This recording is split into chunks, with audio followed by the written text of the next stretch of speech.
এ বন্ধু 50 টাকা। ওই লোকটার মনে হয়, দিয়ে দিস। হ্যাঁ ভাই, এটা আপনার টাকা পড়ছে। ভাই আপনারা তো খুব ভালো মনের মানুষ। যাক, আমি খুশি হয়ে আরো 50টা দিলাম।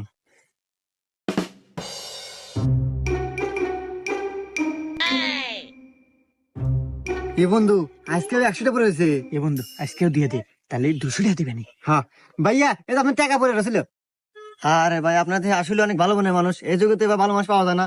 খুশি হয়ে দেন, আরো 100টা দিলাম। এ বন্ধু আজকেও তো ওই লোক, কিন্তু আজকে তো টিহা পড়ে নাই। এক কাজ করি বন্ধু, তোর পয়েন্ট থেকে আর আমার পয়েন্ট থেকে এক এক 2000 টিহা নিয়ে যা, কই যে আপনি টিহা পড়ছে, টিহা দিব আমাকে 4000 লাভ হবো। হ্যাঁ এই যে নে আমার টাকা। ভাইয়া, এটা আপনি 2000 টিহা পড়ছে।